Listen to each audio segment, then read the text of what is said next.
Hello and welcome to Allegedly Astrology. Each week we break down the astrology that happened during some of the biggest scandals and events in history.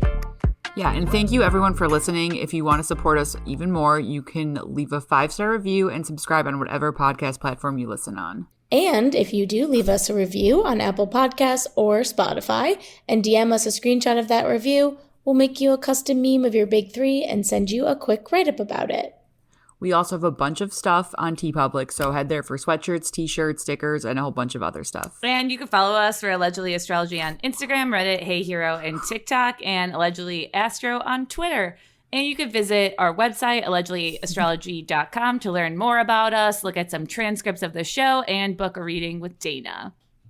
So, today we're heading down south to New Mexico to talk about a tragedy that should have never happened. So Dana, what's our topic for today? Today we're talking about the Rust shooting and comparing it to Brandon Lee's death, which happened during the filming of The Crow. Yes. The tragic shooting of director of photography Halyna Hutchins and wounding of director Joel Souza on the set of the movie Rust made headlines everywhere and brought to light the importance of safety regulations on set. So let's learn a little bit more about what happened during the Rust filming and how it went so badly wrong. Okay, so Rust is a Western movie. It was being filmed in New Mexico, and it stars Hilaria's husband, actor Alec Baldwin. The whole film was like very low budget, and it started off pretty rocky. There had been a lot of complaints from the crew, which we'll get into later. But when the shooting happened, Alec Baldwin was rehearsing for a scene. Yes, and if you don't know who Hilaria is, go back to our previous episodes where we talk about how she is allegedly not Spanish. It is one you won't want to miss. But back to Alec Baldwin and Rust.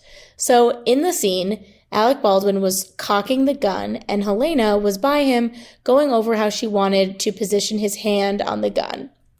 And the reason why she was doing this is because she was the director of photography, aka the DP. The DP is in charge of how everything in every scene looks. So she was probably giving him some very specific directions on how she wanted his hand to be on the gun. Yeah, so she's moving his hand around to get the right angle, and the gun goes off, shooting Halyna in the shoulder and grazing Joel. What Alex said happened was that he was holding the gun where Halyna had said, and he cocked the gun, like, in that moment.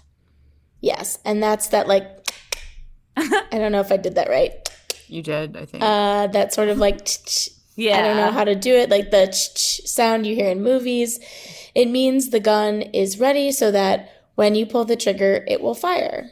So Alec is like, yo, does this look good? Then he lets go of the hammer, which is the back part of the gun. And it's what also kicks the bullet from being fired from the gun when you pull the trigger.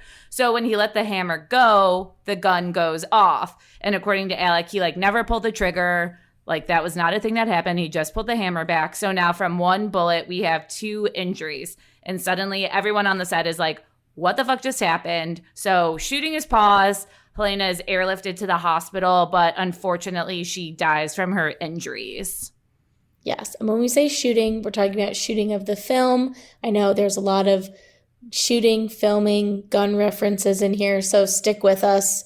Homophones. And yes, but let's learn about Halyna a little bit. So she was born in Ukraine, but was living in Los Angeles. She was named one of America's Cinematography Rising Stars in 2019 and has been credited in the production of 49 film, TV, and video titles. So what was happening in her chart that day, Dana? The shooting happened on October 21st, 2021 at 1:50 in Santa Fe, New Mexico. And Halyna was born on April 10th, 1979 in Gorodets, Zhytomyr, Ukraine. My grandma will kill me for butchering that. She'll never hear this, though. Halyna had her sun and Mars in Aries, tightly opposite her Pluto in Libra. The sun is our spirit, Mars is our drive, and Pluto is a sociopath. And so anytime there's an aspect, it could indicate war in the simplest terms. And the entirety of Rust was shot during an extremely fraught Libra season, which would light up this entire axis of Halyna's chart for a super extended period of time. And also on top of that, Chiron was in Aries, crossing over her placements for the past 3 years. And Chiron is just like the planet of wounding. And so this is like a literal interpretation of that. Also, I checked Halyna's progress chart, and the transiting North Node was like conjunct her progressed sun in Gemini to the degree when she was killed. And the North Node is like an eclipse point that triggers fated events, and the sun is the human spirit. So these are like extremely tense aspects, but without her rising, we can't like make any confident speculations. Okay, so the transit chart is pretty wild. Mercury stationed direct at 10 degrees Libra, and Jupiter stationed direct at 22 degrees Aquarius 3 days earlier. And so stationary planets in a chart like will make the energy loud. So if that's because they appear closer to Earth and they look like they're not moving. So Mercury and Libra stationary will be like everyone trying to accommodate each other and like not trying to walk on each other's toes. And then when that's co-present with Libra, it's going to be like everyone's walking on eggshells. No one really wants to make a fuss, but like things really maybe aren't, getting worked out. Jupiter in Aquarius, though, could be like unionizing and like fighting for your rights. But Pluto was also exactly conjunct the ascendant in Capricorn, like at the minute she was shot. And the ascendant of any chart is like, it's the actor in the chart. The descendant is who's being acted upon. The midheaven is the action. And the IC is like the result or the ending.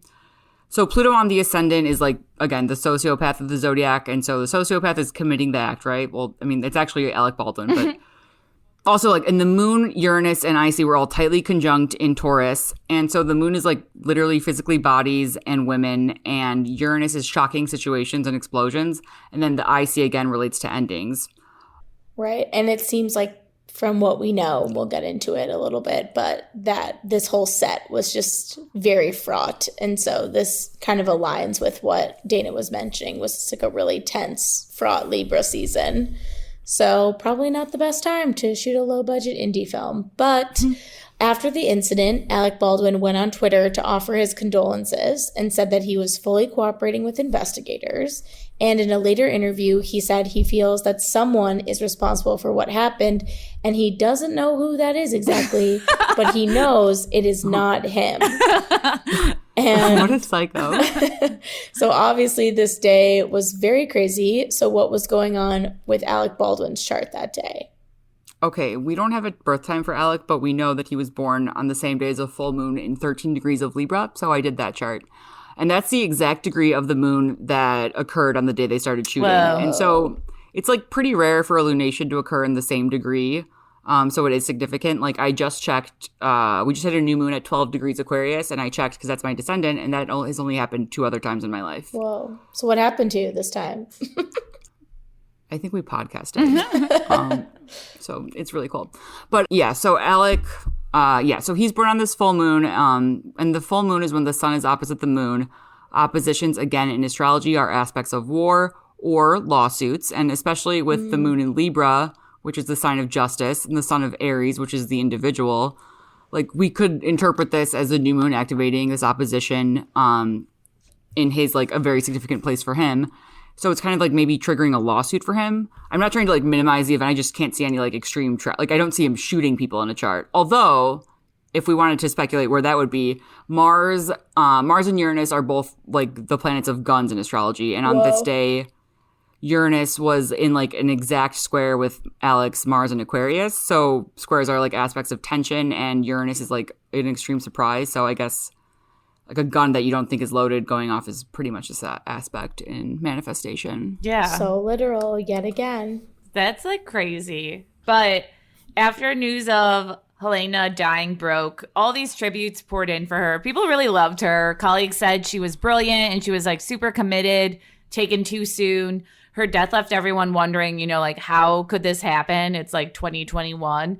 And in order to understand how this happened, we have to learn about an until like recently pretty unknown crew member of the set. And that person is the armorer. Yes. And an armorer is the person that's responsible for guns on film and TV sets. Obviously, not every film and TV set has guns on set, but when they do, they have to have an armorer. It's something that is required by law. And so not only do they, like set up the guns, but they teach actors and stunt people how to use and handle the gun that's going to be used in their scene. Obviously they want it to look realistic, but they also do safety checks. They check what kind of bullets go in the gun, and they are supposed to stay near the guns at all times. And Obviously, guns on set are not supposed to have real bullets, but that is the armorer's job to check. Yes. And gun safety, it probably shouldn't come as any surprise, but gun safety on film sets is not regulated. So it kind of just depends on the set you're on and who's in charge for like how it's going to go. But in a perfect world, when it's time to use a gun, the armorer comes out with a lock card of weapons that has been checked. And then the assistant director checks the gun again, just to be sure that everything's cool. Then the armorer hands the gun to the talent and announces hot gun if there are blanks, or cold gun if it has dummies. And then the hot or cold gun is announced again by the assistant director to the whole set. So like everyone knows like what's up. Yes. And blanks mean the gun is loaded with cartridges of gunpowder to just like create a bang and like a flash when the gun is fired. So you'd use this in a shootout scene where you want a lot of pageantry and drama. And dummies don't have gunpowder in them, but they're stand-ins for real bullets. So you'd use them when you're showing off like bullets and you want them to look real. Yeah, and this seems boring as hell, but it's like important for what happens.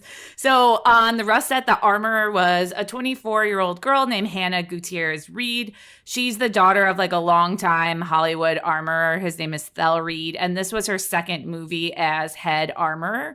Before Rust, she had gone on a podcast to talk about her job, and she said that she figured out most of the job requirements on her own, which is sad.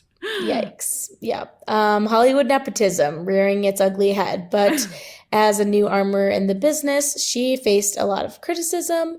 On her previous movie, The Old Way, a person that was on set said that Hannah's behavior caused Nicolas Cage to freak out on her and storm off set after she fired a gun near the cast and crew for the second time in 3 days without a warning. Like, can you imagine getting freaked out on by Nicolas Cage? Oh my God. Like, literally, that's what I was thinking the whole time. I was like, imagine him like just screaming at you. I mean, rightfully so. Anyway, Nicolas Cage said there was also considerably less attention given to gun safety on set than he had previously encountered. So, not a good look. No. And during the Rust filming, crew members actually walked off set to protest terrible working conditions 6 hours before Halyna was shot, and they were replaced with a new crew. So the crew that walked off said that, you know, production wasn't following safety protocols, guns weren't being inspected properly, and there were accidental gun discharges on set, and there weren't any safety meetings. So just like nothing is happening that is supposed to happen with safety. Yeah, but that wasn't all. Other complaints stemmed from everything being rushed. The pay was super low. COVID protocols were basically non-existent. There were extremely long hours. You know, some crew have said that they weren't being overworked, but, you know, we're just saying what we heard from crew members. The crew was being housed super far away from set, so they would spend all day working and then need to drive over an hour to get back to where they were staying, making the days even longer.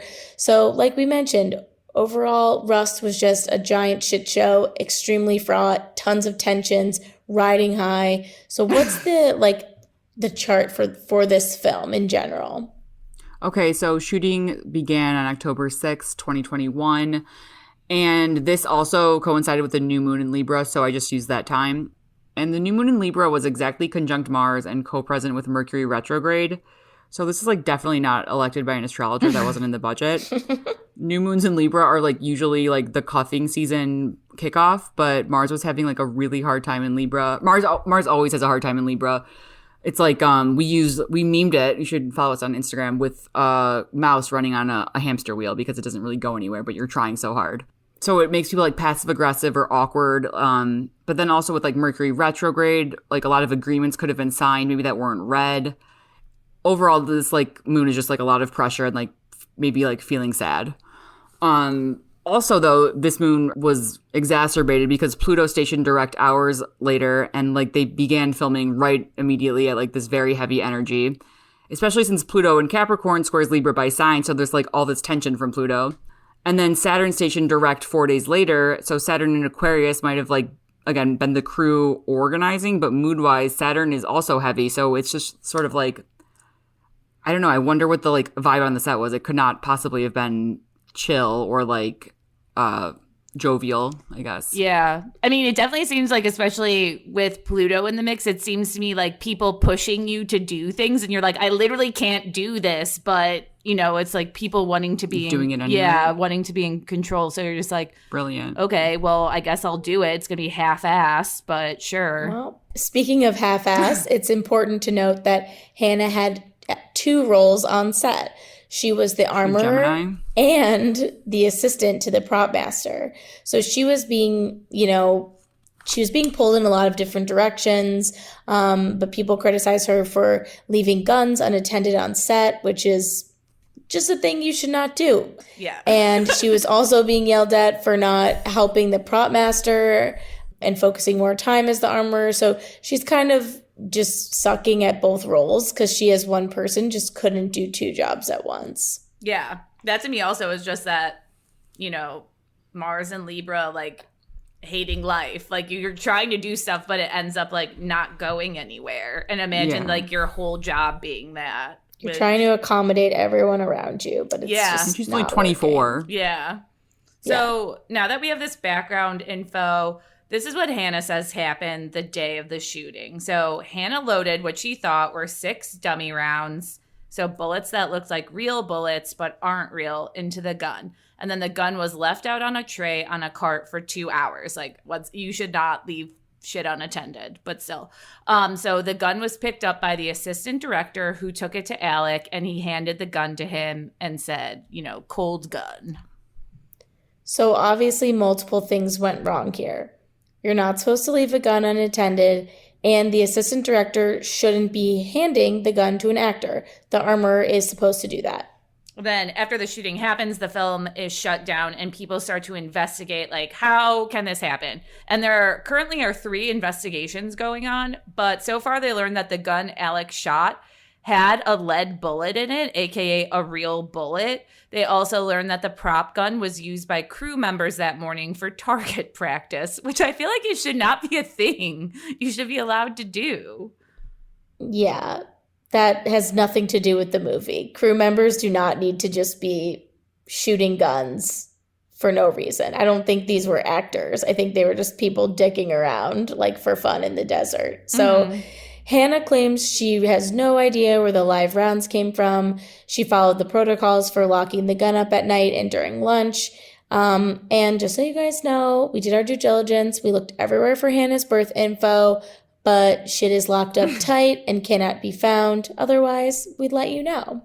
Like, probably a Scorpio. But in addition to the investigation, there's like a shit ton of lawsuits going on. Hannah is actually suing the movie's gun and ammo supplier, saying she got a bunch of dummy bullets with live rounds in it. But I feel like from what we just said, like, honestly, it probably was not that. But the film's script supervisor is also suing Alec and other producers for these unsafe conditions. And Alec is trying to have that lawsuit dismissed. And, a lot of people have wondered why people are going so hard after Alec Baldwin, besides the fact that, he obviously had the gun that was shot. But Elise, like, you're obviously a producer. Like, do you want to explain to us, like, why, he's kind of being looked at as, like, problematic in this situation, or that it's, like, his fault? Yes. I want to caveat, I am not a movie producer of any kind. I produce, low budget branded content. But alas, as a producer, so this is totally separate. Like, even though he did shoot the gun, they're suing him not because of that. They're suing him firmly because of his producer role. And producers are there on set. Like, obviously they have to find the money to fund the production. And that money goes to things like crew housing, having enough staff so people don't have to do 2 jobs. And people are saying that he cut a lot of corners when staffing and budgeting for this production because people didn't have the things that they needed.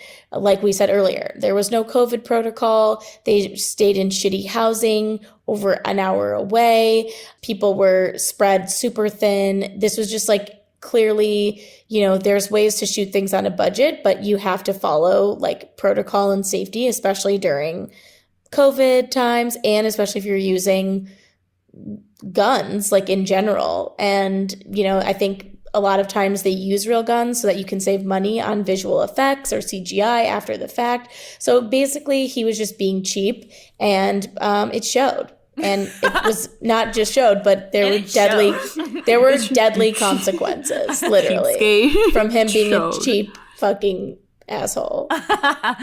Well, thank you for that. But as of right now, no charges have been filed, but that doesn't mean there weren't any consequences. The assistant director who handed Alec the gun was removed from the set and replaced, and the investigation is still pending. Yeah, and that assistant director had some other issues on previous sets. So again, like another oversight. But this is not the first time something like this has happened on a movie set. Another very similar tragedy happened on the set for a cult classic film called The Crow in the 90s. And Brandon Lee, who was the son of famous martial artist and stuntman Bruce Lee, was accidentally shot and killed by a gun on set when he was just 28 years old. So let's learn a little bit more about The Crow and what went down on that set. I mean, I'm not happy about how Brandon Lee died, but I am happy that I get to talk about The Crow, because honestly, it is, you guys should watch it. It's like so goth. It's like the most goth thing that I've ever witnessed in my life. It's based on a comic book. So The Crow was a film that was like adapted for the screen from that comic book. And Brandon played Eric Draven, also goth name. And Eric was a murdered musician who is, and this is literally from the Wikipedia page, resurrected by a supernatural crow to avenge the death of himself and his fiancée, Shelley. I watched this as a child because my parents didn't understand like what a child should watch. But I honestly, it is like so aggressive, but amazing. Wow, that explains a lot about you, Sarah. But it truly does. This was a breakthrough role for Brandon. He had been in a few films before, but this was his time to crush it, prove to everyone that he could act on his own and not just because of his dad. And everyone on set was super impressed with him. They said he was incredibly dedicated to the role. So that just makes what happens next all the more sad. Yeah. He was also pretty hot, in my opinion. I think he was like very good looking. So he makes a case for good nepotism. Yes, but yes. Honestly, talented. He was like building up for this though. Like he was in a bunch of movies. This was like his big break. And also I feel like him and his dad like weren't that close, but I could be making that up. So they were filming for a scene where his character gets shot and killed by I'm calling them dickheads. Really, it was like gang members. But the gun they were using was a real revolver loaded with dummy rounds, and the gun wasn't properly checked. And if it had been, the armor would have noticed that there basically was an issue with this gun that would have made the dummy round leave the gun with the same force as like a normal real bullet. Damn. So they start the scene and an actor shoots at Brandon and he falls backwards instead of forwards like he was supposed to. The director calls cut, but Brandon doesn't stand up. Someone went and checked on him, noticed he was breathing weird and was unconscious. He wasn't bleeding, but after a few minutes, his pulse slowed down dramatically. So everyone freaks out and takes him to the hospital. So what's going on for him on this day? Okay, so we also don't have a chart for Brandon. However, he was also born on the same day as a new moon. So I'm using that chart, right? He was born on February 1st, 1965, and that coincided with a new moon in Aquarius, like we just had at 12 degrees. So that was probably activated again for him. His soul, weird. I guess. Right? So on that day, Saturn was transiting Aquarius, and Chiron was opposite in Leo. So that's going to be like Saturn is the greater malefic, and so it brings about, like dark changes in someone's life. And Chiron is, again, these wounds. So when Chiron and Saturn are opposite, it's like, it's just tense and sort of like wounding. But also, he was killed during his nodal opposition. Whoa. And this is like the astrological transit that coincides with being 27. It corresponds to the 27 club. The nodes are eclipse points, and eclipse points are like sudden endings or sudden beginnings. And so this opposition is sort of like, it's a tornado of energy. A lot of people might get like thrown off track, and like a lot of famous people die. Something that's also interesting is that in Halyna's progress chart, the moon is in Aries, although we don't know the degree. And in his progress chart, the moon is in Aquarius. So the progressed moon was on both of their suns when they died, which is just nothing to really, it's just an interesting fact for any astrology nerds out there. Yeah, that is so weird.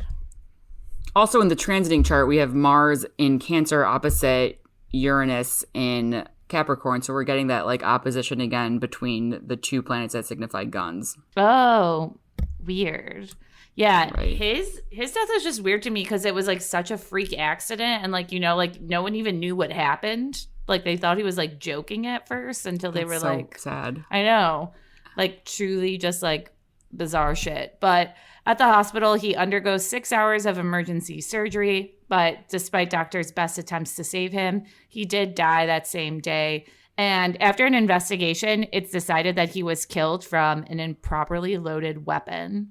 And after Brandon died, his fiance and mother did want the director to finish filming The Crow because there were only 8 more days of filming left.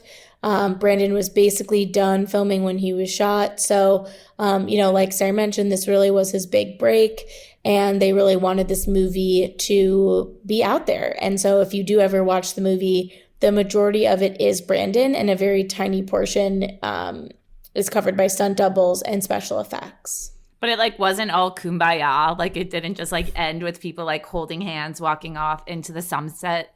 Brandon's mom eventually sued the filmmakers because she was like, yo, you dickheads killed my son because somebody didn't do their job. And eventually she probably got a fat check because they settled out of court. But I mean, it doesn't take like a genius to recognize that this tragedy and Russ are pretty similar. So Dana, hit us with that bi-wheel, baby. I mean, it's pretty fucking weird. So I know, I'm excited for this. Yes, and just so you know, a bi-wheel is when you take 2 charts and overlap them so you can see similarities and dynamics. So Dana, take it away. Where to begin? Okay, my so God. I'll begin with the fact that Rust was shot during the Crow's nodal opposition. Whoa. So it's like, and also then Brandon's nodal return. So I guess, Holy shit. I mean, Oh my God, maybe he's haunting the crazy. set. Honestly, Because, I was like gonna, Dana always says, people may die, but charts never do. Yeah, I mean, it's definitely evidence that like charts get triggered through time. I literally was and thinking there's- that this was a nodal opposition because everything lately has been a nodal opposition. Yeah, it really has been. Or like a Well, also- coming, like a coming back of the nodes or something. A return. a coming back of the nodes. I like that better. Well, also, so Rust Chiron is conjunct the Crow's Sun and Venus retrograde in Aries. And so Chiron, again, is these primordial wounds. Sun is spirit, and Venus retrograde is being in our feelings. But also, like, Rust was shot right before Venus retrograde. There are certain, like, broader cycles that coincide in a lot of these charts. Chiron is in all of them, right? And so, anyway, though, like, this is all just sort of, like, the wounding energy. Also, Rust Pluto is conjunct the Crow Uranus Neptune conjunction. And so having Uranus and Neptune like exactly conjunct in Capricorn is sort of like a complete disregard for structure. So Uranus is, I mean, it seems like that was a freak accident, right, on the Crow, but I don't know. Just something, or I guess it could be like something in a structure collapsing. And so Uranus is a wild card. Neptune's like very delusional. Pluto is Kevin Spacey in Seven. So like anyone who was born in 1993 or 1994 probably understands what, or just like having like a weird transit going on right now. Something crazy has happened to you in your life. For this movie, someone else died. I mean, So to me, it makes sense. Like the Uranus Neptune conjunction in Capricorn. Like Capricorn is structures. Like this movie set, like guns are supposed to be this thing that you pay attention to and are careful about. But like on the set of The Crow, they didn't think anything was wrong, you know? also, it's during the Saturn return. So we have the Saturn return and the nodal opposition occurring, which I guess they usually coincide. But this is like, You should have learned from it.